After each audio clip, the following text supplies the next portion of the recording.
Hi, Joey. Yes. Yeah, this is Steve Harris. I'll be doing this interview for Rocking On magazine here. Oh, okay. Actually, I've been provided with a list of questions by a different interviewer. You see, I'm an interpreter and a translator by trade. Although, unfortunately, I'm not the house Badfinger specialist, so... That's okay. Yeah, so these questions have been provided from a third source. So I will try my best to cope here. This is, I guess, essentially this most recent release is the first one in about 16 years. In Japan, it probably is, yeah. I don't know when the last record was out in Japan. Well, it says here that it's the first since Wish You Were Here in 1974. Oh, that's what it is then. Now, what accounts for the 16-year blank? Well, we did a couple of albums later in the late 70s and then in the early 80s. I just suppose that they were just never released over in Japan. And the band hasn't been recording really since early 80s. I did a solo album in 1984, and Mike and I reformed the band in 86, and then we started to do gigs around the country because there was still a lot of interest in America in the band. So we started to do, lots of concerts. Anyway, I've had these live tapes since 1974. Oh, is that right? Live masters, yeah, of the original band, and I just decided to go in the studio a couple of years ago now and see if we couldn't salvage them. The technology had improved so much over the years that I was able to pull a lot of things out that I couldn't have done in the old days. Now, you had masters of this stuff, which means I guess you had originally recorded it for release, so why wasn't it released at the time? Well, like I say, there were certain things wrong with the original masters that made it impracticable to release. The sound wasn't right. It was recorded open mic'd on a 16-track 2-inch tape. Because of the open micing, there was an awful lot of noise on the tape beside the music. There was a lot of feedback on the tape. The drums weren't EQ'd properly. The problems went on and on because the vocal mics were continuously open. Switched on. Every time any one of us moved away from a vocal mic, then the rest of the band went into it. So there was an enormous amount of bleeding through of things on the stage, and because of that, we couldn't get a real clear sound on the tape. And it wasn't until, 88, 87, 88, 89, the technology started to become available with digital hardware. We were able to rescue the sound and pull individual sounds out, like a particular guitar, we were able to pull it out of the tape properly, or a vocal.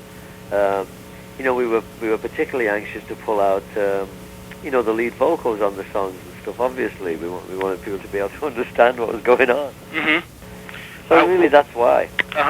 And I guess you guys released 2 volumes of greatest hits collections, right? There've been actually 2 CDs have been released. One by an English company called Demon Records, and one by an American company called Rhino Records. Oh, I see. And Rhino, for some reason known only to themselves, decided to call their collection the Greatest Hits Volume 2, when in fact there is no Volume 1. I see. Everybody who knows anything about Badfinger knows that we made all our biggest records, our hit records, while we were under contract to Apple, the Beatles label. And unfortunately, the Apple stuff's been locked up for 11 years since with the Beatles with their lawsuit. So none of our stuff's been available for release on CD. It seems like that is finally coming to an end, and it's going to be released now. Well, what was holding it up? What was the problem? Well, the Beatles had a lawsuit. This is only what I know. I'm not an insider on that. As far as I could find out, the Beatles had a huge lawsuit with EMI over royalties, and part of that lawsuit involved stopping EMI and Capitol Records in America from distributing any of the Apple products until the royalty dispute was sorted out. And apparently it is sorted out now. I believe in the fall or early winter in 1990, They did reach a settlement, and apparently the stuff is coming out. I believe it's actually being released in Japan in February. Is that right? I'm not sure, but that's what I've heard. Oh, well, that's kind of. I mean, it's your stuff, but it kind of hangs in limbo, and you don't even know what its fate will be, huh? That's right. Yeah. I mean, it's you feel. I don't know. I get to feel a bit silly because I've tried to explain this to people. And we really don't have any control over that stuff anymore. Jeez. Apple owns it all. And I wish it was out because, frankly, it's cost us a fortune in royalties. Over the years. We haven't been able to sell any of our Apple records for the past 11 years. And there's an enormous demand. It's the #1 album requested to retailers by customers in America. The #1 record, yeah. I mean, ahead of any album you want to talk about. Sgt. Pepper, it didn't matter. The Pink Floyd stuff, anything at all. Bruce Springsteen, the Badfinger records are the #1 requested CDs in America. So you're referring like to Magic Christian, No Dice, Straight Up, that kind of stuff? Correct, yeah. Yeah, there was a question here about that, why it hadn't been put on CD yet, and I guess that pretty much answers it. And now, one reason I brought up the greatest hits collection, Joey, is that I was wondering about the demand for Badfinger stuff, and I guess you've sort of in part answered that question. I guess the live album, rather than being just a sort of a historical curio, is actually something very much in demand, huh? It is, yeah. We've sold quite a lot of units in the States so far. For what it is, like you say, it's a retrospective, really. And but it's done. It's done many thousands. It's in the tens of thousands of units. I think it must be up to nearly 50,000 now. And that's really quite remarkable for we didn't expect it to sell that well. We thought it'd sell maybe 20,000, just to fans and collectors of the band. But it's still selling now. We're really quite pleased about it. We've had a lot of letters on the sleeve of the record. I put an address. Our record company. I have my own record company. It's called Independent Artists. And we put the address on the cover, and we've had over 400 letters to the office regarding the record, and that's quite a pile of letters, really.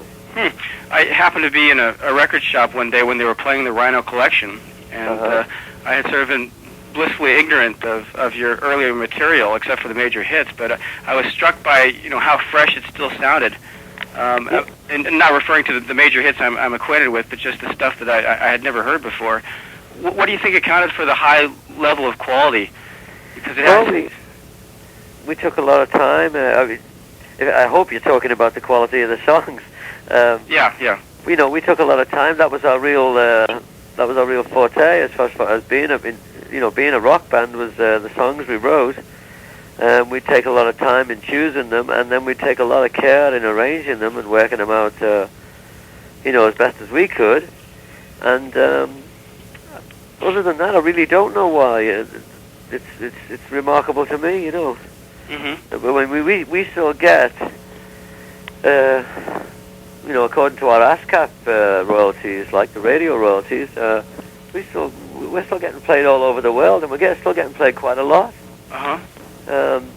It's really, it wasn't something we thought about when we were doing it, We were making records, like I say, we just made them to the best of our ability, and it seems that the people liked it and still do.